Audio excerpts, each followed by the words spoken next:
मंत्रियों को नसीहत और नौकरशाहों पर नकेल के बाद अब बीजेपी के नए सांसदों की पाठशाला लगाएंगे नरेंद्र मोदी। दिल्ली से सटे सूरजकुंड में 2 दिन चलेगी पीएम की ये पाठशाला। मोदी की पाठशाला में बीजेपी के 195 नए सांसद छात्र के तौर पर होंगे शामिल।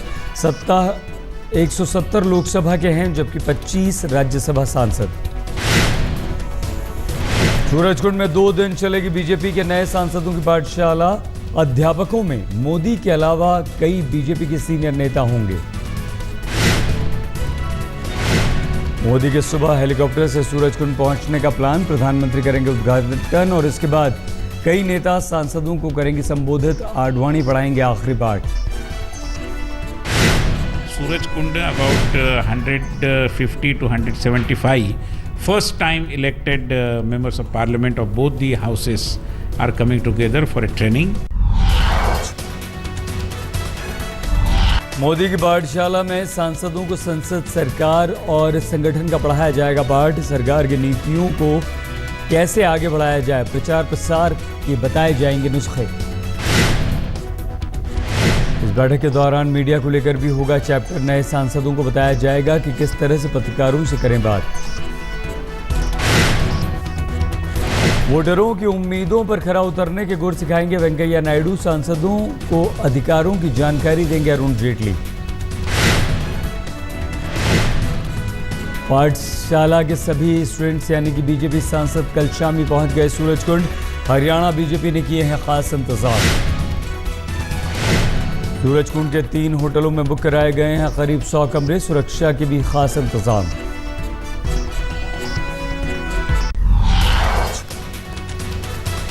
महाराष्ट्र के मुख्यमंत्री के सिर से हटी तलवार, सूत्रों के हवाले से खबर, नहीं बदले जाएंगे चव्हाण। महाराष्ट्र, हरियाणा, असम के मुख्यमंत्री बदले जाने को लेकर कांग्रेस में चल रहा था मंथन। फिलहाल महाराष्ट्र और हरियाणा के मुख्यमंत्रियों को मिला जीवन दान। सूत्रों की खबर, दोनों जगहों पर विकल्पों के अभाव में हुआ फैसला। चुनाव में कम वक्त को देखते हुए भी मुख्यमंत्री न बदलने पर लगी मुहर। कांग्रेस की हार को लेकर एंटनी कमेटी की रिपोर्ट में आज महाराष्ट्र का नंबर। बैठक में हिस्सा लेने दिल्ली में है चव्हाण। हार पर चर्चा के लिए बुलाए गए हैं 3 प्रमुख नेता। मुख्यमंत्री के अलावा प्रदेश अध्यक्ष माणिकराव ठाकरे भी रहेंगे मौजूद।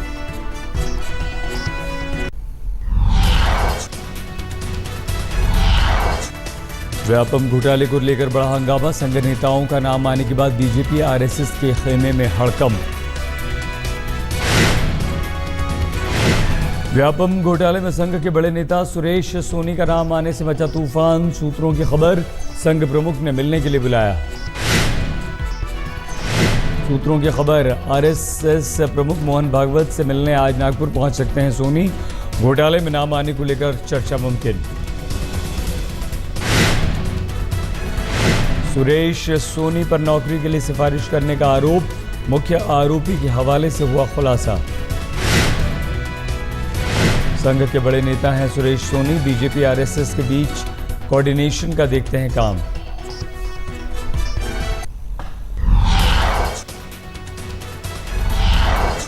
मध्य प्रदेश के व्यापम घोटाले के आरोपी पंकज त्रिवेदी ने सुरेश सोनी का नाम लिया। इसी के बाद हुआ हंगामा। त्रिवेदी ने 5 लोगों के नाम लिए। बयान के अनुसार पूर्व मंत्री लक्ष्मीकांत शर्मा ने कहा था सुरेश सोनी का आदमी है मेहर।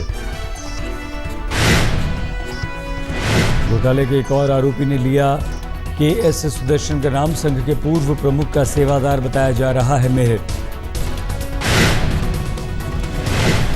आरएसएस प्रमुख के 2 टूक, बोले कानून अपना काम करेगा, उन्हें किसी बात का नहीं है डर। एक स्ट्रेट क्वेश्चन करेगा, ये व्यापम घोटाले में कुछ नाम आ रहे हैं, उसके खिलाफ, उसके बारे में कुछ तो कानून अपनी कार्रवाई करेगा, हमको चिंता नहीं है उसकी। प्रधानमंत्री मोदी के घर के सामने सैकड़ों छात्रों का धरना। यूपीएससी की परीक्षा में हिंदी माध्यम के साथ भेदभाव का लगाया आरोप। हम फैमिलियर नहीं हैं इंग्लिश के साथ, वी आर, बट सोचो जिनका बैकग्राउंड 6 स्टैंडर्ड से इंग्लिश में शुरू हुआ, तो उनको कैसे इतनी इंग्लिश अच्छी आएगी कि हम लोग उनका कंपैरिजन कर लें जो इंग्लिश मीडियम से पढ़े हैं। और इसका सबूत ये है कि इस बार का जो रिजल्ट आया है 1122 में से सिर्फ 26 बच्चे हिंदी मीडियम के सिलेक्ट हुए, जिसमें से 1 से 100 के बीच में एक भी नहीं। तुगलक रोड थाने के बाहर कल से ही धरने पर बैठे हैं छात्र, प्रधानमंत्री से मिलने की कर रहे हैं मांग। 2011 तक हिंदी मीडियम या प्लस अन्य क्षेत्रीय भाषाओं का ग्राफ 50% के अराउंड होता था। उसके बाद से ये ग्राफ बिल्कुल डिटेरियोरेट कम होता चला गया। तो इस बार बिल्कुल 2.5 से 3% ही लोग हिंदी प्लस अन्य क्षेत्रीय भाषाओं का IAS में सिलेक्शन हुआ है। यूपीएससी में सिविल सर्विसेज एप्टीट्यूड टेस्ट को खत्म करने की है छात्रों की मांग, अभी तक नहीं मिला है कोई भी सरकार का नुमाइंदा। धरने पर बैठे छात्रों को पुलिस ने चारों ओर से घेरा था, किसी को बाहर निकलने और अंदर जाने की नहीं थी इजाजत। बाहर से आ रहे छात्रों को नहीं दिया जा रहा था अंदर जाने, धरने की जगह तक नहीं जा पा रहे थे, खाने पीने का सामान ले जाने पर भी पुलिस ने लगा रखी थी रोक। घर से मैं खाना लेके आई, 2 लोगों के लिए खाना थोड़ा घर से बना के लेके आई मैं, GTB नगर से अभी ऑटो लेके आई, जस्ट आए खाना लिया तो वो जो टिफिन है ना तो वो उन्होंने बाहर में रख दिया, वो लड़के के हाथ में है तो उसका कोई दोष नहीं है, ऐसे खड़ा है, उसको पकड़ के उन्होंने बंद कर दिया इसमें बस में बिठा दिया। हाँ। हाल ही में जारी हुए यूपीएससी परिणामों में कुल 1122 छात्र हुए थे पास, जिसमें हिंदी माध्यम के 26 ही हुए पास। यूपीएससी के प्रतियोगियों ने दिल्ली के राजघाट पर भी कल किया था प्रदर्शन, अंग्रेजी को बढ़ावा देने पर जताया था विरोध।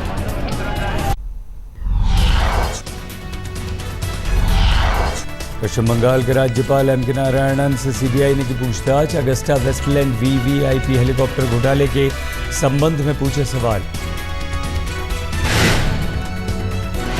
राष्ट्रपति प्रणब मुखर्जी ने नागालैंड के राज्यपाल डॉक्टर अश्विनी कुमार का इस्तीफा मंजूर किया, मेघालय के राज्यपाल KK पॉल को दिया गया अतिरिक्त प्रभार। असम में ब्रह्मपुत्र नदी का कहर, बाढ़ की चपेट में असम के 5 जिले कामरूप, लखीमपुर, दर्रांग, सोनितपुर, उदालगुड़ी जिले प्रभावित। बाढ़ के चलते घरों में घुसा पानी, रेस्क्यू में जुटी NDRF की टीम। 25,000 लोग प्रभावित, 10,000 लोगों ने राहत शिविरों में ली शरण।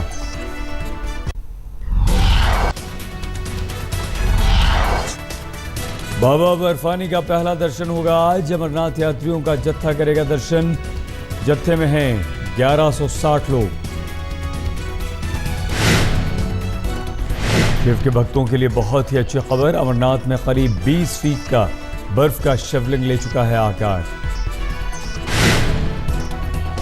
अमरनाथ में सुरक्षा के कड़े इंतजाम, भक्तों के लिए 3 टायर सिक्योरिटी का है इंतजाम। पहला जत्था बालटाल रूट से होते हुए अमरनाथ पहुंचा, काफिले में शामिल थीं 42 गाड़ियां। पहला जत्था कल सुबह जम्मू से कड़ी सुरक्षा के बीच हुआ था रवाना, पहलगाम में भारी बर्फबारी की वजह से बालटाल रूट से भेजा गया।